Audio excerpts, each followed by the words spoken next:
सुनी सुनी भगवान जन बिहान होख दी कि आज राजा जी के कुरवे में जवान होख दी। आप तो बड़ा पूजा पाठ करते हैं, लगता है कि बढ़िया संस्कार मिला है, लेकिन जब आप मंचों पे चढ़ते हैं तो फिर क्या हो जाता है आपको? कोनो ऐसा प्रयास हमारे लिए नहीं कैले, ऐसा प्रयास नहीं, प्रयास ही कैले बनी कि जी बोलौले बा आज उतना भारी संख्या में श्रोता लोग आवता तो हमारा प्रोग्राम से खुश रहे।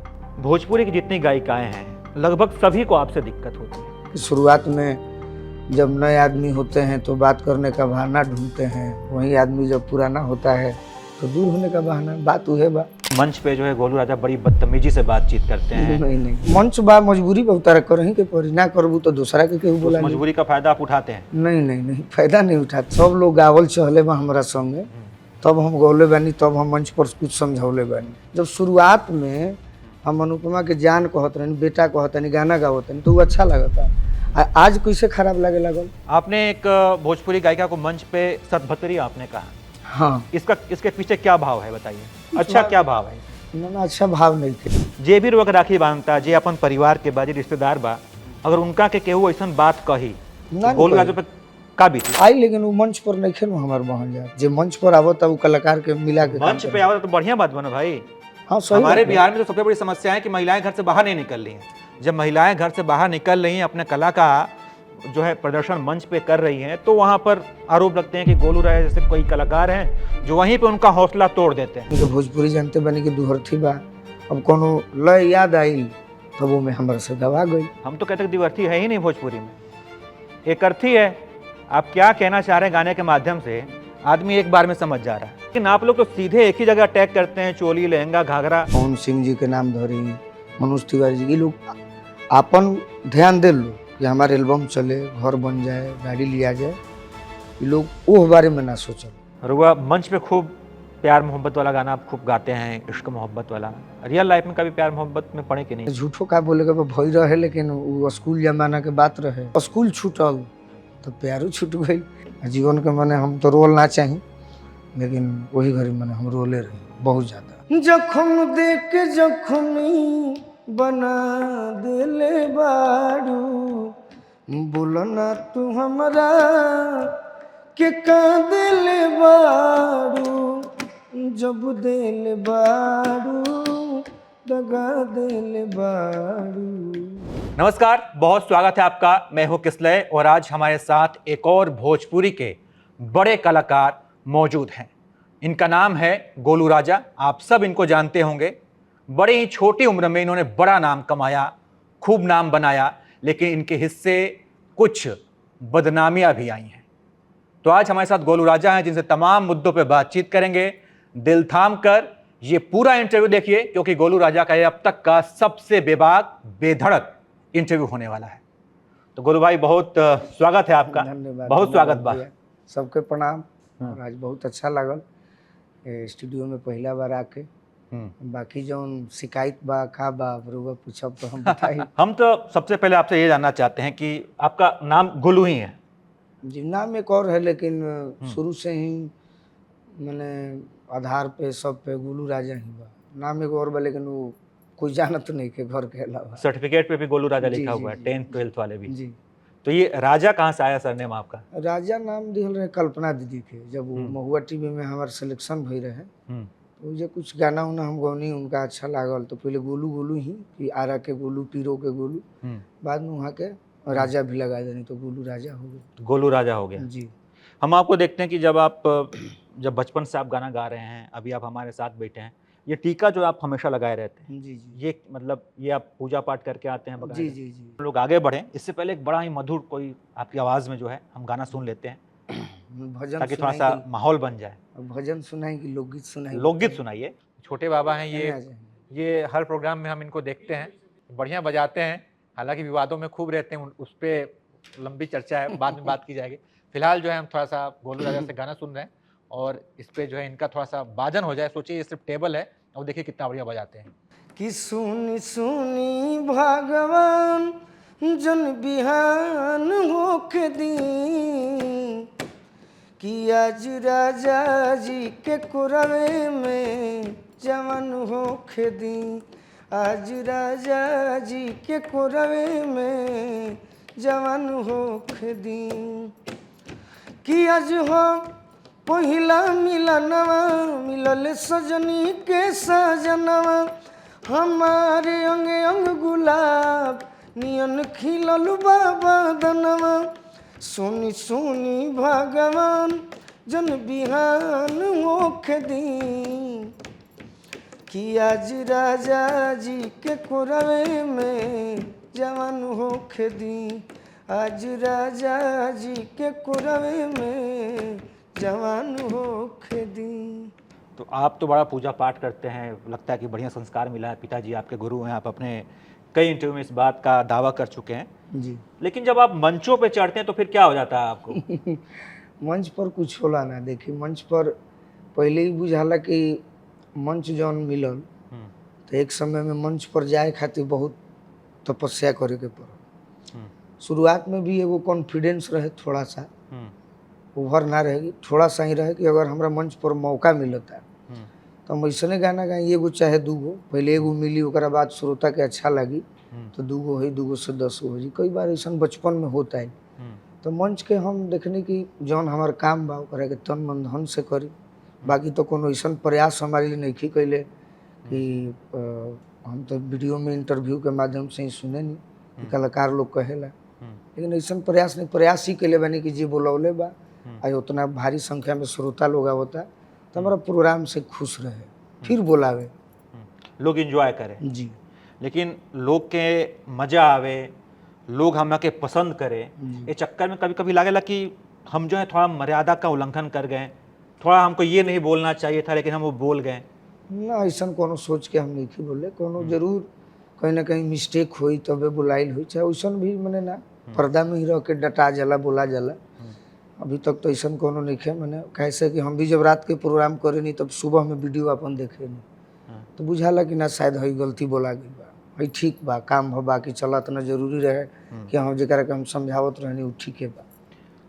भोजपुरी की जितनी गायिकाएं हैं, जिन लोगों से मेरी बातचीत हुई है, उसमें लगभग सभी को आपसे दिक्कत होती है, ऐसा क्यों?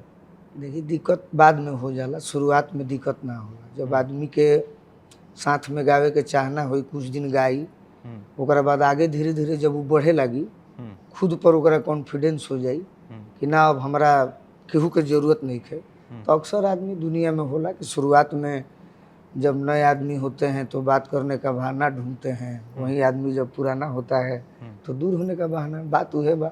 इससे पहले जो हमारी बातचीत हुई थी, अनुपमा यादव से बातचीत हुई थी, हेमा पांडे से बातचीत हुई थी, इन दोनों ने कहा कि मंच पे जो है गोलू राजा बड़ी बदतमीजी से बातचीत करते हैं, नहीं। बड़ी बदतमीजी करते हैं, बड़ा भला बुरा बोलते हैं। तो हम लोगों ने उनसे दूरी बना ली है। कई लोगों ने तो ये कहा कि आज के बाद से हम गोलू राजा के साथ मंच शेयर नहीं करेंगे, साझा ही नहीं करेंगे मंच। नहीं, ऐसा बात नहीं है। सब लोग तो साथ में कर ही रहे हैं। जो बोले कि नहीं करेंगे तो आखिर जाएंगे कहाँ? कलाकार में, लेडीज सिंगर में थोड़ा बहुत ये है कि मैंने हम अब आगे चले गए, निकल गए, उनकी ज़रूरत नहीं है। और हमें लगता है कि लड़कियों में बहुत सारे ऑप्शन हैं, उनको नहीं बुलाएंगे तो उनको बुला लेंगे, फलाने को नहीं बुलाए तो। लेकिन हम जैसे कलाकारों में ये है कि नहीं, पहले गोलू आएंगे तब किसी को हम चुनेंगे। मजबूरी बा उनका, करही के परी, काम ही है बा। तो सब तो बोले के बिना चाहिए कि हम ना करो, कहाँ जाए बाज के। हमारा से बात जी भोजपुरी जब करावता प्रोग्राम, उनका का कह के वहीं तबे मने उना ही तो धमकी हो गई कि बात से कहाँ जेबू, वहीं के बा। हाँ, मंच बा, मजबूरी बा, उतारा करही के परी, ना करबू तो दूसरा के केहू बोला। मजबूरी का फायदा आप उठाते हैं? नहीं, फायदा नहीं उठाते हैं। तो लोग तो आरोप लगाते हैं कि आप जो है खूब भला बुरा बोलते हैं, ना, किसी आप को बहुत नहीं परेशान करते हैं। सब लोग गावल चहले बा हमारा संगे, तब हम गौले बानी, तब हम मंच पर कुछ समझौले बानी। एक समय वो भी रहे जो भी बोला था, मैंने हेमा जी के तना कह सकी, अनुपमा के कहो कि एक समय वो रहे जो कि जब वो गावल चहली साथ में प्रोग्राम अच्छा से भइल, बहुत दिन तक चलल। अब वो में बर्तन एक जगह रहेला तो हो जाला, कोनो ऐसा नहीं कि हमारा संगे प्रोग्राम ना करी हन, चाहे केहू जोरे कह दे कि ना हम अकेले गाएंगे, तो वजह से फिर आयोजन करता उनके के काट के कहें कि ना तब तू ही और दूसर लड़की के हमने के बुला ले। हम मंचों पे देखते हैं कि आप जो है हंसी ठिठोली में कई बार आप आगे निकल जाते हैं। जैसे अनुपमा आप पे आरोप लगाती हैं, एक नेहा सिंह निष्ठा के साथ हम आपका वीडियो देखें, आपने तो उनको बहुत परेशान किया। नहीं, परेशान ना कोई नहीं उनका के जैसे मंच पर देखिए, मंच पर हम कोनो भी कलाकार के पहले तो कॉम्पिटिटर माने कि मंच पर हम अपन गई तू आव, जब संग में होई तो कुछ थोड़ा बहुत हंसी मजाक हो जाए, रात भर के बात बा अपन अच्छा से नहीं गई नहीं। अब वो लोग का कहला कि वो लोग दिमाग लगा के पहले बात हमार समझल चाहेला कि हम कुछ कहत तो नहीं थी, ओह में विवाद के रूप ले लेला। जैसे गाना कोनो हम गौनी उनका पे कि प्यार बा चाहे जो भी बा, अब वो लोग दोसर भाव में ले, अब हमारा समझावे में वो बात झगड़ा कर ली। आपने एक भोजपुरी गायिका को मंच पे सतभतरी आपने कहा, हाँ इसके पीछे क्या भाव है बताइए? कुछ अच्छा भाव- क्या भाव है? ना अच्छा भाव नहीं थे। जैसे अब वो लड़की के साथ शायद सोना सिंह जी रहली, तो वो दिन प्रोग्राम में का भइल कि शिवानी सिंह प्रोग्राम फेल कैली, तो हम कहनी कि उनके के बोला लो, ढेर दिन से मिलल भी नहीं थी। और अब गाना के भाव में हमने के भोजपुरी जानते बनी कि दुहरथी बा, अब कोनो लय याद आइल तब वो में हमारे से गवा गई। अब वो हम सुनले गाना के होके गौनी, अब बुझाइल कि जब गायब तो सट जाई का जने गाना हमारा लाग जाई। तो सतभतरी जो वर्ड बा ये रउआ ठीक लगा था? ना ज़्यादातर ठीक भी नहीं। गोलू राजा का इंटरव्यू सुने, उन्होंने आपने कहा कि 2-3 लड़कियां आपको राखी बांधती हैं, आपने कहा था कि राजपूत समाज की लड़कियां हैं हम पे राखी बांधती हैं। गायिका में नहीं लोग ऐसे बाल ऐसे बा जी। जे भी लोग राखी बांधता, जे अपन परिवार के बाजी रिश्तेदार बा, अगर उनका के केहू ऐसा बात कही ना तो गोलू राजा पे का बीती? आई, लेकिन वो मंच पर नहीं खेलो हमारे बहन जात, जे मंच पर आवता वो कलाकार के मिला के काम मंच पे आवत तो बढ़िया बात बना भाई।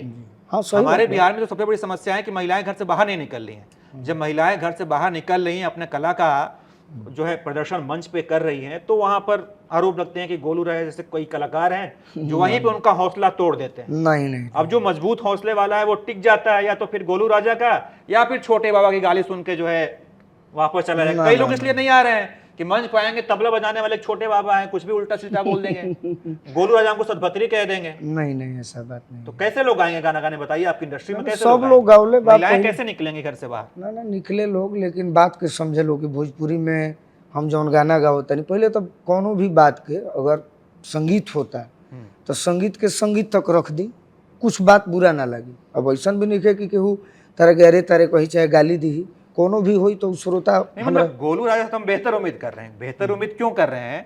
गोलू राजा 3 गुरु बताते हैं। एक गुरु पिता मानते हैं, एक गुरु भरत शर्मा को बताते हैं, और एक गुरु मेरे ही गांव के हैं गायत्री ठाकुर। जी जी। और गायत्री ठाकुर का शिष्य, अब बताइए, जो गायत्री ठाकुर की जो परंपरा थी भोजपुरी वाली, क्या वो परंपरा आप लोग मंच पर निर्वहन करते हैं? जरूर करते हैं। 90% हम वही काम करते हैं, 10% ही वही दिखाया जाता है। अब जैसे यूट्यूबर भाई लोग आवेला तो जैसे ही हम ये सब गीत शुरू करेनी तो वो लोग ना रहे। जब बहुत जगह ऐसा भइल बा कि जितना कलाकार के लोग नाम लेता नहीं, ये लोग 1-1.5 बजे तक चल जाला। ये लोग भी स्टॉक बा ना पहले गाना के, पैसा भी हमसे ज़्यादा ये लोग लेला। जब ये लोग चल जाला ओकरा बाद बुझाला कि ना अब हमारा बहुत हो गई, ठीक बा डुइट हम गा लेनी, बात विवाद हो गई, खराब लागल अच्छा लागल, प्रोग्राम अच्छा से हो गई। जैसे ही ये लोग चल जाला तब हमारा लोग के लगे बुजुर्ग के भी संख्या बा, तो हमारा भी हो गीत परोसे के चाहिए। जैसे ही परोसे नहीं, एक भी यूट्यूबर ना रहे लोग जा, वो गाना रौरा देखे के ना मिले कि हम का करत नहीं रात भर, और रौरा उतने लौकल जितना अनुपमा के संगे हो गई, फलाना के संगे हो गई। आ जैसे ही करीब 10 गो 20 गो गाना हम गावे नहीं रात भर में, पुराना ठाट के। एक भी बहुत कम चैनल पे लोग, बहुत कम, वो समझावला के बाद, आग्रह कैला के बाद कि भाई कम से कम इहो चढ़ावल। नेहा सिंह निष्ठा वाला जो हम वीडियो देखे थे आपका, तो आप तो लगातार बैक टू बैक 2-3 दिन 2-3 मंचों पे आप उनको बहुत परेशान किए। ना ना ऐसा बात नहीं कि उन्होंने कहा परेशान कि हमको भाभी मत कहिए, तो आपने कहा कि ये सुना निष्ठा है ना आवा ताकि भाभी ना कहा। अब हम आपसे कहें कि आप जो है किसले, मैं वकील हूँ, मैं पत्रकार हूँ, आप मुझे वकील मत कहिए गोलू भाई, अच्छी बात नहीं है। कल से आप हमको वकील मत कहिएगा, और आप कल आके कहें कि किसले भाई इधर आइए आइए, हम आपको वकील नहीं कहेंगे, तो आप तो एकदम सीधा। ना ना देखिए, अटैक मंच ही पर कर हम रहे तनी मजाकिया रही, ऐसे मजाक करेला, और कोनो कलाकार के दिल दुखावे के हम मन ना जाए कि अजाइल बड़ी है त जिनका के हमारा भनका देवे के बाद। तो प्रेजेंट्स ऑफ माइंड जौन कहता है तुरंत सरस्वती के अथी रहेला कि ना चलो है कहा गई तो कहा गई। अच्छा, एक जो अभी गोलू भाई भी बात किए हैं, बहुत सारे कलाकार, बहुत सारे गायक कहते हैं कि भोजपुरी में द्विअर्थी है। हम तो कहते हैं द्विअर्थी है ही नहीं भोजपुरी में, एक अर्थी है। आप क्या कहना चाह रहे हैं गाने के माध्यम से, आदमी एक बार में समझ जा रहा है। जैसे कुछ भाषा द्विअर्थी होता है कि भाई हमको थोड़ा दिमाग लगाना पड़ेगा, भाई गायक कहना क्या चाहता है, थोड़ा हम कंफ्यूज हो जाए। लेकिन आप लोग तो सीधे एक ही जगह अटैक करते हैं, चोली लहंगा घाघरा वहीं तक हमारे पहुंचा एक भी रहता है। गाना ऐसा नहीं है एक भी गाना जितना मंच के छोड़ दी तो एल्बम में मैंने 95% गाना, 5% मान के चले कि जौन माहौल चलता उनमें गा देनी, 95% गाना लोकगीत होखे, भजन तो बढ़ले बा, कोई भी गाना रुआ चुली लहंगा वाला नहीं सुना सब। जब आप मंच पे थे, एक आपके कोई मित्र यार हैं, आप बड़े भैया छलिया भैया कहते हैं, तो वो आपके मौजूदगी में जिस तरीके से बर्ताव करते हैं महिला सिंगरों के साथ में, तो आपको ठीक लगता है कि सब ठीक चल रहा है? तो बढ़िया हम देखिए अब जे बोलौले बा हमार तो का नाम कि अगर गलती जहाँ बा तो पहले तो हम जानत नहीं कि फलाना काम ऐसा करे है, तो उनका कोई जो एक्शन ली तो आपरूपी खत्म हो जाए। हम वही अपन काम तो कहते कि कंपटीटर माने नहीं, निजी जीवन में समझा दे कि भैया जो उनको आगे से ध्यान रखिए, मंच पर हम अपना फेरा में रहें। तो कंपटीशन में बढ़िया व्यवहार के चलला कि खराब, के कितना गाली दे दी, के कितना केहू के ना ना उ सब हम सुनबे ना केहू के करी। कितना तंग कर दी, जे जितना गाली दी, जे जितना खराब करी ओकर शिकायत हुई। तो हम निजी ओकरा जीवन में तो जैसे अभी आगे बढ़ जाले गोलू राजा हम देखे नहीं था। ना ना हम अपन प्रोग्राम पर फोकस करें नहीं कि हम अपन भजन से स्टार्ट करें तो कौन काम अपन करी कि कौन गाना है जब गाई। अब शुरू में कभी कभी होला कि भजन गावत नहीं तो बुझाई कि ना तो एक एके मुखड़ा के अंतरा में समाप्त करे के पड़ेला। ती काहे दिक्कत बा? ऐसा तो हो नहीं कर सकत ना कि दिक्कत भाई बस श्रोता एगो के दूगो के चलते। होई। ना ना सब महिला लोग के दिक्कत ही है बा, जे महिला सिंगर बा कि गोलू राजा बड़े बदतमीजी करते हैं। ना ना दिक्कत शुरू में ना रहे तब अब काहे लगत उहे लोग ने बताई। शुरुआत में तो सब लोग ये कहल कि सपोर्ट करी आगे बढ़ी, तो साथ में हम अच्छा अनुपमा के जब हमारा गोली लगा रहे तो उनका इंटरव्यू में फेसबुक लाइव में हम सुनने कि आपके साथ गाना है, तो मैंने ठीक है तो गाना है तो हमसे बड़े बड़े कलाकार जो बानी उनका साथे गौला पे शायद उनका अच्छा लाइफ हो सकेला।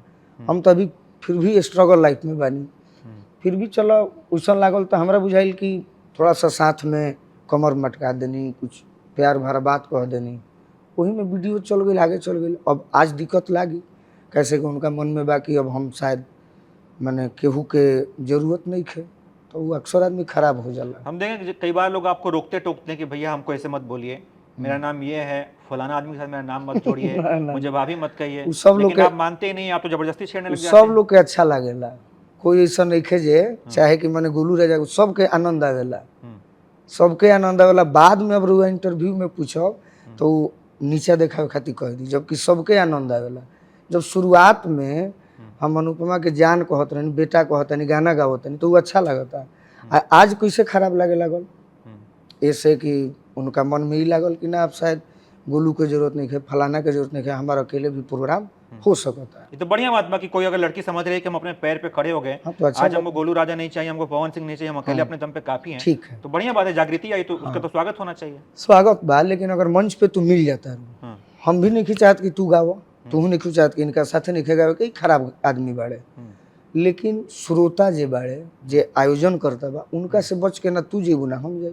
दिल्ली में सही भइल प्रोग्राम में, छठ में पूरा फ्लाइट में हमने के बातचीत ना भइल, प्रणाम पाती भी ना भइल, ओजा गली तो उनका खुद मजबूर होकर के पड़ल।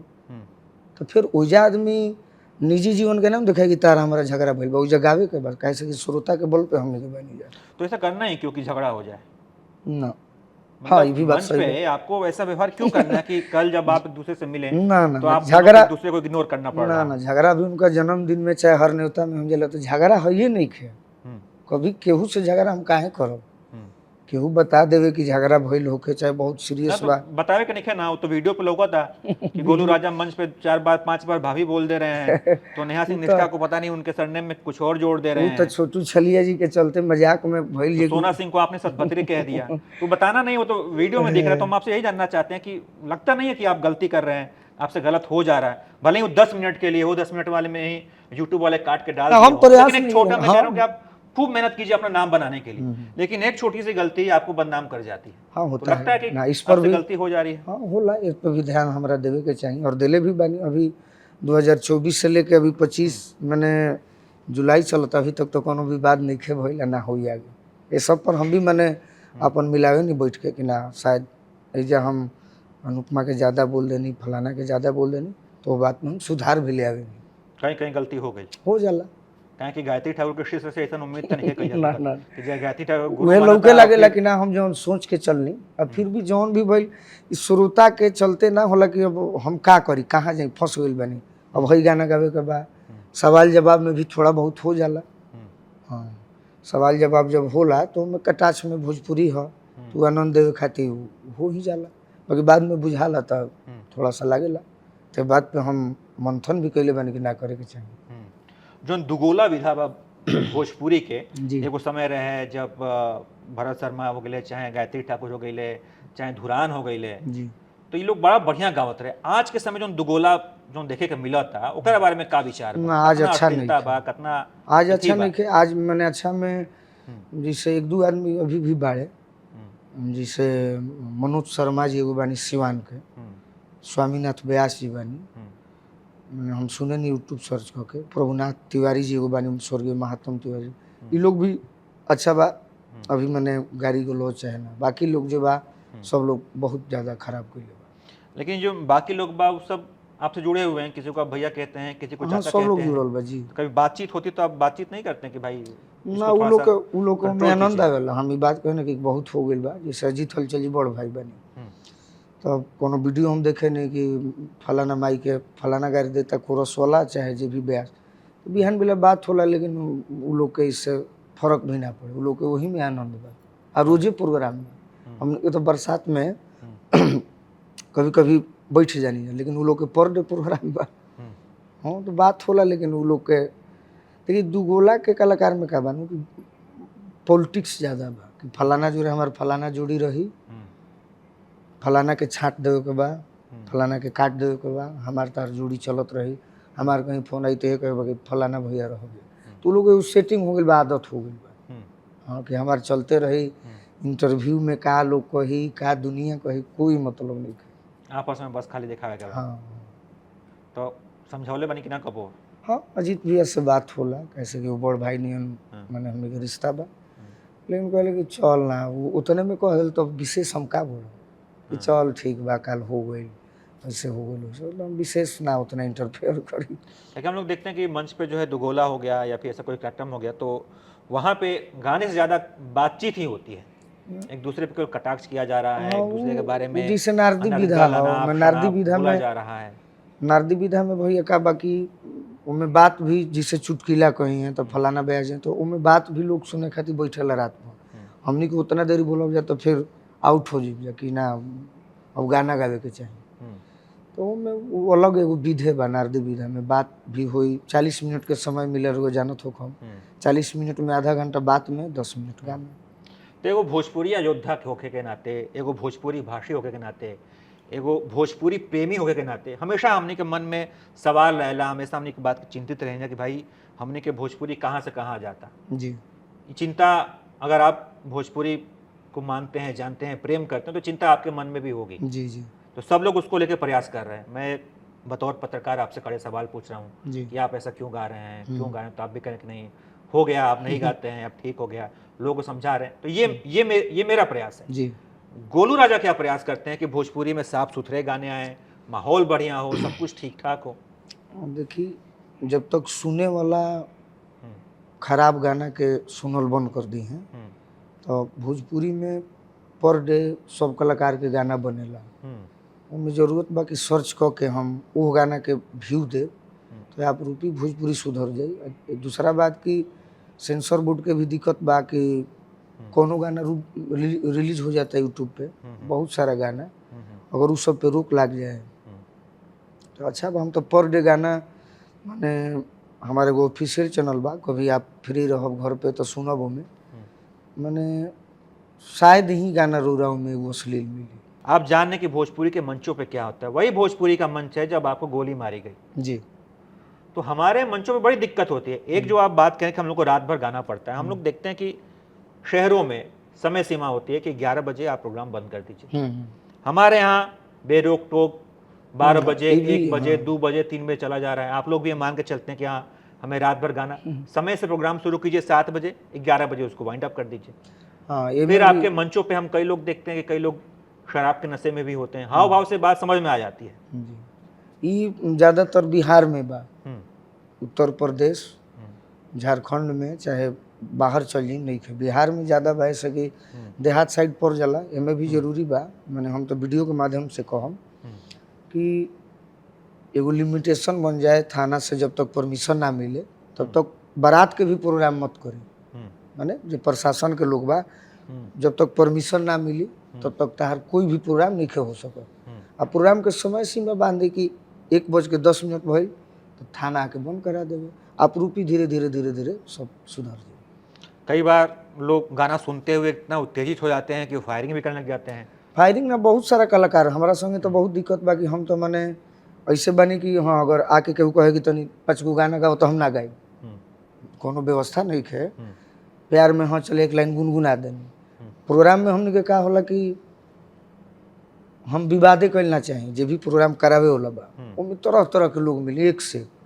हम अपन जानी चलो 4 बजे गावे के बा 5 गो बेसिए गावो कि बढ़िया से चल जाए। तो बहुत सारा दिक्कत बा, ये सब पे तनी सरकार के भी ध्यान देवे के चाहिए। गोलू राजा, अब तक जो है आप अपना जो आपका करियर है, आप इसके बारे में क्या मानते हैं कि भोजपुरी को आगे बढ़ाने में गोलू राजा कितना योगदान है? भोजपुरी के लिए आपने क्या किया है? भोजपुरी खातिर तो अभी ज़्यादा कुछ ना, लेकिन एगो माने सिचुएशन जैसे पहले जब सीक्वेंस म्यूजिक चले, बहुत सारे कलाकार मंच पर भी जास तो माने चौगुन हो गए, पूर्वी हो गए, उ सभी स्टॉक ना रहे।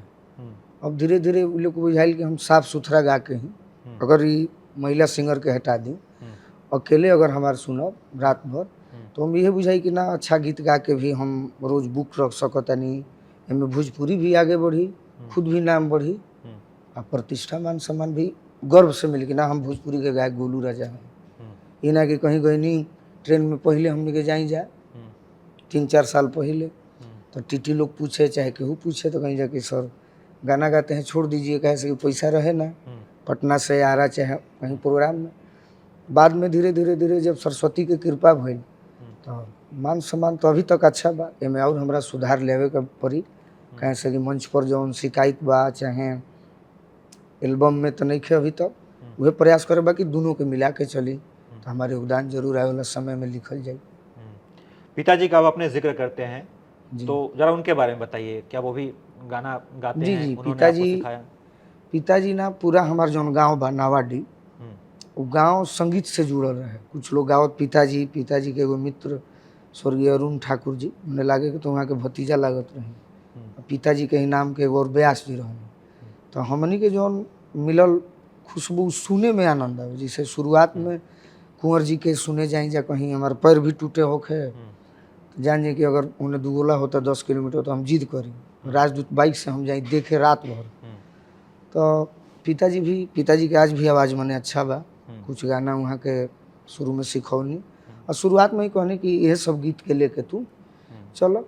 बाद में फिर यह दिल्ली में महुआ टीवी में ऑडिशन देवे अनी तो वहीं के गीत गौनी, ओकर बाद सिलेक्शन हो गई। तो पिताजी के बहुत ज़्यादा ही योगदान बा आज भी और शुरुआत से। आज पिताजी जब कभी कभार मोबाइल पर चूंकि वीडियो उपलब्ध बा यूट्यूब पर लोग देखत रहता, मंच वाला जब वीडियो आ जाता है आपका तो फिर पिताजी कुछ बोलते नहीं कि यार ये गोलू क्या करता है? ना मेन बात बा कि पिताजी के पास उतना टाइम नहीं थे। वो ज़्यादातर मैंने हम जब भी गांव पे जानी तो वहाँ के एल्बम वाला जौन गाना आवेला वो सुने नहीं है, चाहे बाई चांस अगर कोनो प्रोग्राम खुल गई तो खुल गई, वो सर्च करके ना देखे। वो मंच वाला वीडियो आ गई था आ गई तो फिर मैंने जिसे ज़्यादातर वीडियो आवेला 90% 95 तो अच्छा ही आ जाला। और जौन एक दूगो झगड़ा वाला बा तो थोड़ा बहुत कहने कि ना नहीं खे बोलेगा, ऐसे कि अगला दिन यूट्यूबर लोग पहुंच जाई फलाना गाय के घर जरा से भइल बा हमारा मंच पर रात में तो कहें तो फिर माता जी के मन मायूस हो जाई। तो फिर हम कहने खुद से ना एक पर ध्यान दो कि विवाद कम, गाना पर ध्यान दो। आदमी जब रहेला तो अपन इंडस्ट्री के संगे संगे आसपास के भी ध्यान में देला कि भाई बॉलीवुड है इधर, उधर मराठी है, पंजाबी है, तमिल तेलुगु है। तो जब आप इन सारी इंडस्ट्री की तुलना करते हैं तो आप देखेंगे कि भाई साउथ वाले भी ऑस्कर में जा रहे हैं। नाटो नाटो गाना बहुत अच्छा उनका अवार्डेड गाना रहा जी। बॉलीवुड की भी कई फिल्में आजकल तो कहा जा रहा है कि आजकल बॉलीवुड जो है नकल में लगा हुआ, लेकिन फिर भी बॉलीवुड के 1-2 फिल्में ऑस्कर जीत चुकी हैं या फिर नॉमिनेशन के लिए जाती हैं। भोजपुरी के साथ ऐसा नहीं है, ना भोजपुरी किसी गाने को अवार्ड मिल पा रहा है, ना भोजपुरी कोई फिल्म अच्छी कर पा रही है, ना भोजपुरी का कोई कलाकार बड़े मंचों पे सम्मानित हो पा रहा है, कोई बड़ा अवार्ड मिल पा रहा है। तो एकरा के तो मैंने बड़का सिंगर लोग खराब कैले बा खुद से। मैंने पवन सिंह जी के नाम धरी, मनोज तिवारी जी, ये लोग आपन ध्यान दे लोग कि हमारे एल्बम चले, घर बन जाए, गाड़ी लिया जाए, ये लोग वो बारे में ना सोचल। मनोज तिवारी जी शुरुआत में रहनी तब फिर पॉलिटिक्स में चल गई, वहाँ के मतलब बा ना, कहीं प्रोग्राम मिलल तो 2-4 गो गाना गा देनी जितना हिट बा। दिनेश लाल जी भी पॉलिटिक्स में आ गई नहीं तो फिर बड़का लोग ध्यान दे, हमने के तो बहुत जूनियर बनी जाए। अब सब जना 4 आदमी मिल के हमारे के कहे कि ना भाई तू तो नहीं लागा, हमने के तार फिल्म बनाओ तन तो हमने के जरूर अच्छा फिल्म उहे लोग के संगे। पहले तो एकता भी नहीं खे, आपस में कंपटीशन बा। अब जे कलाकार लोग बा उ लोग के फिल्म बनत नहीं खे, कोरोना के बाद बहुत सारे प्रोड्यूसर भी डाउन हो गए। तो जब वो लोग ध्यान नहीं खे दे, तू लोग खुद से खराब करता तो क्या कहिए। लोग को ध्यान देवे के चाहिए कि हम ऐसा पवन सिंह के जितना सुंदर आवाज़ बा, वो आवाज़ पर तो मैंने हम मना कि पद्म श्री मिल गई चाहत रहे आज काहे ना मिलल। तो ये सब दिक्कत बाकी भोजपुरी के कोई नहीं खे देखत, सभी देखत है आप भोजपुरी से हम कितना कमा ली। भोजपुरी की चिंता नहीं है ना, भोजपुरी के इस्तेमाल करके हम अपन नाम आगे बढ़ा बस घर दुआर जगह जमीन ले ली, गाड़ी खूब महंगा ले ली। हाँ, बस चले तो हेलीकॉप्टर ले ली कि कल से फेसबुक पर 10 दिन चले कि बहुत बहुत बधाई। ये सब बा केहू भोजपुरी के फेरा में रही तब तो ऑस्कर आ फलाना अवार्ड मिली।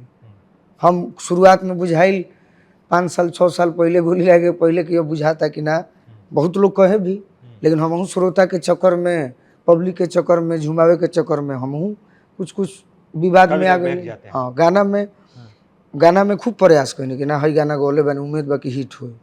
ओकर गाना देखब तो 5 लाख 10 लाख 20 लाख 30 लाख जा ठंडा जी। ओहि में कोनो गाना आ गई, कोनो दूसरे गायक गा दिहलन वही डेट के, तो उनकर देखब कि 100 मिलियन। तो कोई फेरा में नहीं थे, फेरा में जहिया रहे लगे लोग एकता बना के, मनोज तिवारी जी, रवि किशन जी तो कुछ हो तब ठीक बनी कि अपन भोजपुरी में फिल्म निगम तो बॉलीवुड में मार देते, वहाँ के इंटरनेशनल हीरो बनी। तो वो लोग खुद से खराब कैले बा, हमने के तो बहुत जूनियर बन जब हम का बोलब, जब समय आई गावत रहब तब। क्या कि एक समय रहे जब भोजपुरी पीक पर है जी, उस समय आप देखिए तो कोरोना के पहले। हाँ, उस समय भोजपुरी में अमिताभ बच्चन काम करने के लिए आते हैं, अजय देवगन आते हैं, मिथुन चक्रवर्ती आते हैं, तमाम जो बड़े स्टार्स हैं वो भोजपुरी मारे थे काम करने के लिए जी। लेकिन अब वही जो हमारे यहाँ के स्टार हैं जो बढ़िया भोजपुरी बोलते हैं, जैसे पंकज त्रिपाठी हो गए, संजय मिश्रा हो गए, मनोज वाजपेयी हो गए जी, ये लोग भोजपुरी अच्छा बोलते हैं जी, लेकिन इन लोगों ने जो है भोजपुरी में कभी काम नहीं किया जी। तो उहन दिक्कत बा कि जैसे मनोज तिवारी जी के चाहत रहे, इतना बड़ा पद बा, मीटिंग करके एगो फिल्म बनी, एगो मनोज तिवारी जी के, मनोज वाजपेयी जी के संगे बन जाए, फिर पंकज त्रिपाठी जी के संगे बनी, तब अपरूपी भोजपुरी फिर उहे दौर में आ जाए। अगर हम देखिए तब मंच पे आपका खेसारी लाल यादव के साथ हमने देखा वीडियो, पवन सिंह के साथ अभी मंच पे नहीं दिखे,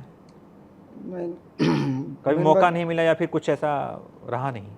ना रहल वैसा। मेन बात बाकी वहाँ के खोजनी ना, हमने के खोजब जा तो उतना पैसे नहीं खे, और ऐसा भी नहीं खे कि हम कह दी कि भैया फलाने लाख में फलाना भैया बोलो किसले भैया के प्रोग्राम बा, हमारे मित्र बानी 5 लाख देता है, तो ना ही है। तब जब वही है ना तो भेंट कैसे हो। अब घरे बैठ जाई हैं लोग, कही लोग कि फिल्म के शूटिंगे बा, तो उतना हमने के औकात नहीं है कि हमने के बोला पाई जा। लोग बड़े बजट के स्टार है जी, बड़े बजट के बाद फिर कई वो चीज़ बा कि एल्बम में शूटिंग में बानी, हमने के बा कि हाँ पवन भैया बोलौले बड़े तो दौड़ल चल जी अपन तेलो जियन कके। मनोज तिवारी जी बोलौले बड़े, विदाई ना मिली, तेल के पैसा नहीं मंजूर बा, बोलौले बड़े 2 गो गाना के, तो ऐसा मौका ना मिलल ना, हम फेरा में रहने। जब मौके ना मिल तो फेरा का अपन लाइन अलग बा, यही में लागल मैंने श्रोता के बल पर। कई लोग आपको पसंद करते हैं, अगर हम गोलू राजा से पूछे कि गोलू राजा किसको पसंद करते हैं, आपका फेवरेट सिंगर कौन है भोजपुरी में? भोजपुरी बताइए, हिंदी बताइए, हर जगह बताइए। भोजपुरी में तो मैंने हम तो पुराना के मैंने प्रेमी बानी, नया में नौका युग में कह सकता नहीं, आवाज़ के मामले में पवन सिंह जी बानी। पुराना में हम जगह पर डे गाना सुने नहीं, गायकी के बात कहिए, व्यवहार नहीं की जाना। भरत शर्मा जी, गोपाल राय जी, मदन राय जी, फिर जियालाल ठाकुर जी के सुने नहीं, देव कुमार सिंह जी के सुने नहीं, कमलबास कुंवर जी के गीत संग पुराना, गायत्री ठाकुर जी के सुने नहीं, प्रसंग टाइप के जोना में कुछ बात हो गई, ये सब बालू। कमलबास कुंवर का आपने नाम लिया, बड़ा मतलब पहले उनका बढ़िया हम लोग गाना सुनते थे, देखते थे, आजकल वो भी रास्ता भटक गए हैं, उसी में चले गए हैं, मजबूर हो जाते हैं। नहीं तो उनके जैसा भी दुगोला में मैंने 4 दशक से उगा रहे हैं, अब कोई ऐसा दुगोला में ब्यास नहीं जो 4 दशक से मार्केट में बना हो, तो उनके जैसा मैंने अभी दुगोला में ब्यास कोई नहीं है। लेकिन अब भटक जाते हैं, उनको कोई पिन मार दिया अपना, इसमें चलना, तो वो कम बोलना चाहते हैं, हम लोग देखते हैं जैसे। लेकिन अब कोई होता है ना कि मैंने नीचो दिखावे खातिर चाहे वीडियो चढ़ावे खातिर कि हाँ कुंवर जी के आज हम तो क्लास लगा दें चाहे हरा दें, लेकिन कुंवर जी के सही में गायकी के जवाब नहीं थे। अच्छा, गोलू राजा की शुरुआत कैसे भइल? कि हमने के बन जब जैसे बहुत से लोग हैं जो 10 साल के हो गए, 20 साल, 25 साल, 30 साल के हो गए, वो समझ ही नहीं पाते उनको किस लाइन में जाना। लेकिन हम आपको देख रहे हैं कि आप छोटी उम्र में आप ये समझ गए, आपने मान लिया कि हाँ हमको जो है संगीत के में अपना करियर जी ना ना ना, हम जैसे स्कूल में हमारा पहले सुने के बहुत शौक रहे, ठीक है, गीत संगीत सुने के शौक रहे। हाँ, तो बताइए ना कि जैसे दुगोला ज्यादा हम सुनी, गांव के प्रोग्राम जहाँ हम खोजा जाते रही सुने खातिर, तो अचानक मैंने अटेंडम हो गई कि स्कूल में गाते रहे। स्कूल में हमारे वही पर प्राइज रहे, पढ़ाई में भी ठीक रही, लेकिन मैंने सर लोग कहे मैडम जी लोग कहीं कि ना आवाज़ तो ठीक बा। अचानक ऐसे ही महुआ टीवी देखत रही, देखते देखते नीचे आवेला जो विज्ञापन, तो ओहिमे एड्रेस लिख लेनी पेज पे, भाग से जे मैंने आगे नहीं सेक्टर 16 में ही तो एजा तो अजीत आनंद जी घर एंकर रहनी, एगो छवि पांडे जी, तो ओमे गाना बजाना भइल। ओकरा बाद वही 1-2 दिन के बाद एगो रियलिटी शो आवे वाला रहे, तो ओमे भी कॉन्फिडेंस के साथ मैंने अपन ऑडिशन देनी। पहला दिन तो मैंने सेलेक्ट हो गई, अगला दिन देखनी कि पूरा भारत से लड़का लेके आयल बड़े, तब हम नर्वस हो गई। फिर कहनी चलो गावही के बात क्या करेंगे, फिर गनी तब 10 लड़का 10 लड़की में सिलेक्शन हो गई। तो फिर मुंबई चल गई, फिर यानी तो कुछ प्रोग्राम भइल, शुरुआत एजे से भइल। ओकरा पहले भी मैंने नाच बाजा में पिताजी लेके जात रही, जैसे कहीं बारात बा कार्ड नहीं खे आई तो गवावे के फेरे में हमारा लाज लागे, लेकिन फिर शुरुआत में मैं जिसे हमने के यहाँ के नाच पार्टी जो डांसर लोग रहे उ लोग के भी एगो कहले कि सपोर्ट मिले, उ लोग वही में वही घड़ी हमारा के चिन्ह जाए कि गोलू आइल बड़े, चाहे बहुत जगह चैत होखे तो हमारा के ले जाओ लोग, पॉइंट बने पहले कि मैंने जेकर पहला राउंड अच्छा भइल तो कागज पे पॉइंट बनत रहे, तो बहुत लोग गांव के लिया जाए हमारा के सही। तो बैंड पार्टी में भी गौनी, मैंने शुरुआत इहे रहल, बहुत कष्टदायक भी रहल, अच्छा रहल। आज भी मतलब आर्थिक समस्या आई? आर्थिक हाँ, पिताजी पोस्ट ऑफिस में मैंने नौकरी करे नहीं, 6 साल वहाँ के सस्पेंड भी रहनी हमारा के घुमावे के चक्कर में। अच्छा जी, माताजी भी टीचर बाड़ी, लेकिन माताजी से मैंने हम आर्थिक रूप से सहायता ना लेनी। पिताजी रही चाचा हमारे एगो फौज में, लेकिन वहाँ के अभी कुछ दिन भइल डेथ कर गई, वहाँ के बहुत सपोर्ट कैनी। जौन बहन लोग राखी बांधेला ग्रेटर नोएडा में, उनकर पिताजी बहुत ज़्यादा सपोर्ट कैनी। तो ऐसे ऐसे कह के पहला बार एल्बम आयल जी। आज भी कष्टदायक बा, ऐसा भी नहीं है कि बहुत उपलब्धि बा, अभी बहुत कुछ करे के बा।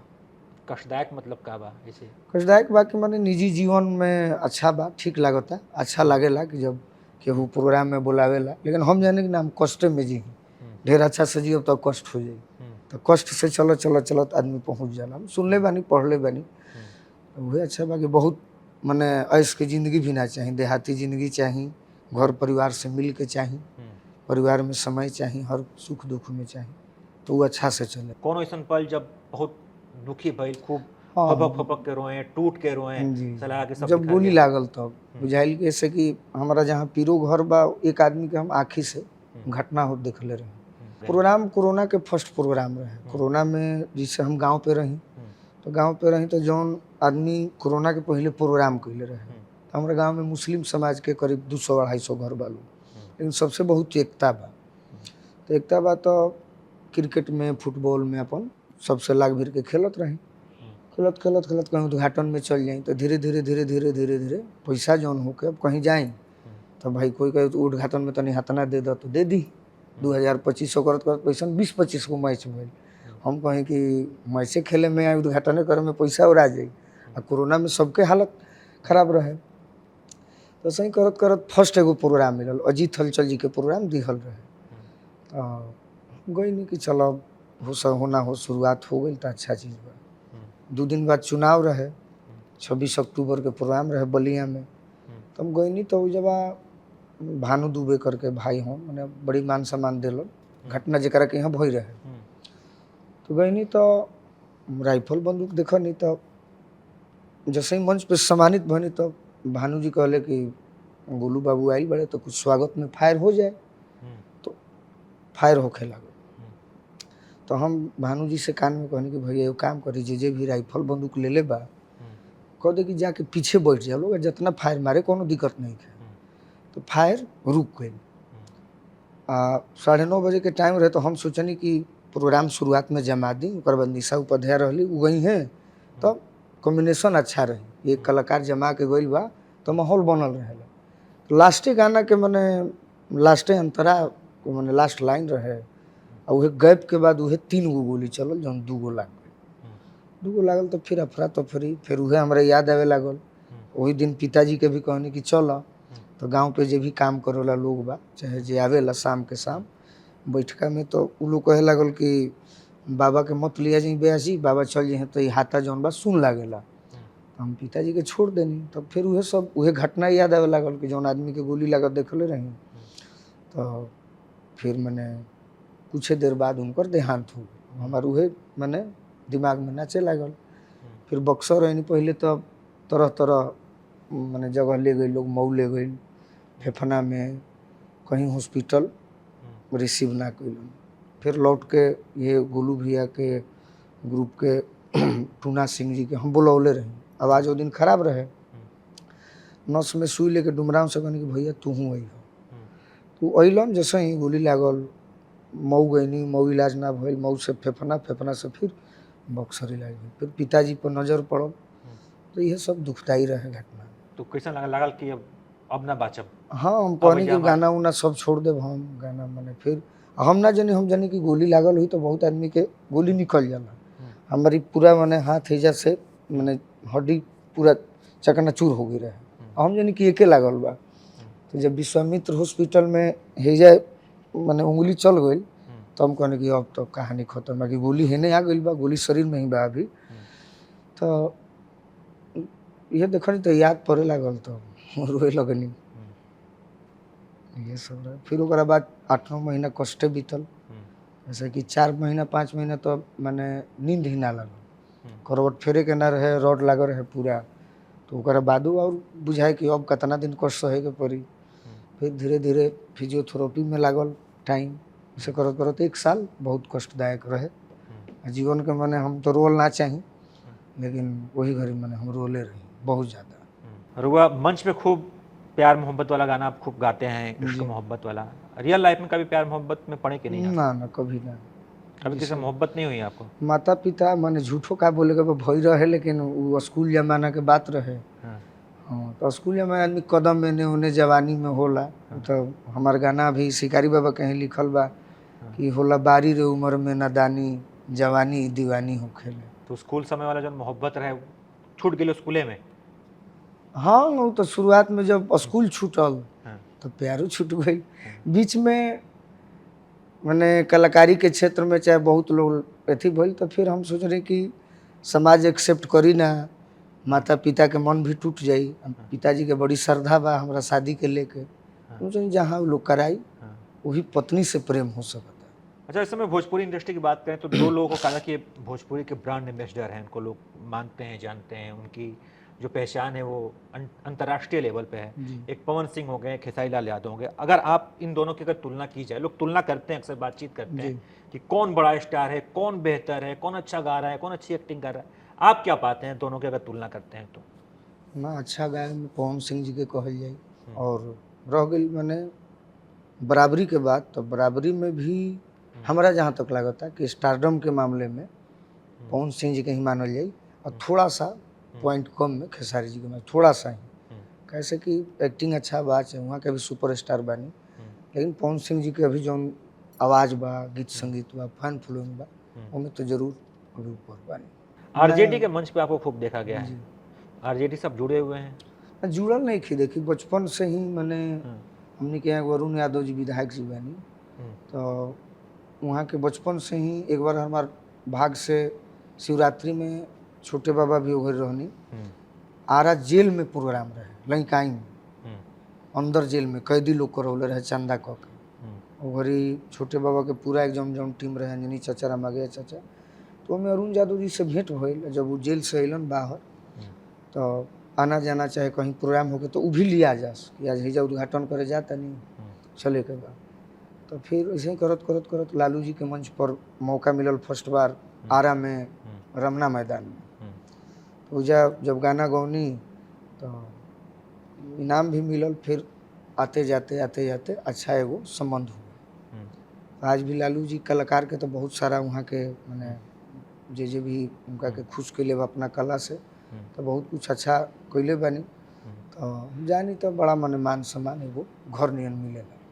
तो मैं जे भी जानता कि लालू जी से जुड़ल बड़े तो प्रोग्राम में बोला तो हम जाइला। जो लोग आपको देख के आगे बढ़ना चाहते हैं उनको आप क्या सलाह देना चाहेंगे? हम ये कहब कि जे भी मैंने बहुत लोग हमरो भी आवेला तो हम कहीं नहीं वीडियो के माध्यम से भी कह देते हैं कि बहुत सारा कलाकार लोग आवेला कि गोलू भैया बाड़े तो मैंने हाथ रख दी हैं तो मैंने हम आगे बढ़ जाए। हमने कहे ना कि पहले सीखल जरूरी बा, अच्छा गुरु के पकड़ के। कैसे कि हम भी वो क्लास से बानी थोड़ा बहुत ही मौका ना मिलल। प्रोग्राम जब बढ़ गई तो बहुत कुछ डिस्टर्ब हो गई, लेकिन आज बुझाला कि सीखल जीवन में बहुत जरूरी बा म्यूजिक। हम कहूँ कि कोई भी कलाकार जो नया में आवल चाहता नहीं है लाइन में क्षेत्र में, तो कोई के भरोसे मत आए, खुद के भरोसे आए और सीख के आए। अच्छा गुरु पकड़ी, हारमोनियम बजावे के सीखी, कुछ दिन समय दी, 2 साल 3 साल 4 साल, तो आप रूपी श्रोता आपके पसंद कर लेंगे। हम चाह रहे हैं कि अब जो है बातचीत का समापन किया जाए, तो कुछ बढ़िया सुना दीजिए थोड़ा अच्छा। पिया कहले बहरा जाई कुछ दिन में लौटी रे आई, किया हो मोरे रामा सुकवा उगते पियावा भागल राम, किया हो मोरे रामा सुकवा उगते पियावा भागल राम। कहत भिखारी दास दियारा में घरबा खास, कहत भिखारी दास दियारा में घरबा खास, किया हो मोरे रामा इहे सोची मनवा भइले पागल राम, कि हमरा से प्यार तू कैलू दूसरा के दुल्हन भइलू, अरे कौना कसूर के सजा देले बारू, बोलना तू हमरा के का देले बारू, जब देले बारू दगा देले बारू, बोलना तू हमरा के का देले बारू, जब देले बारू दगा देले बारू, बोलना तू हमरा। अरे पहले के बात को नइखी भुलाइल हो, प्यार को के तहारा से बानी हम ठगाइल हो, जख्म देख जख्मी बना देले बारू, बोलना तू हमरा के का देले बारू, जब देले बारू दगा देले बारू।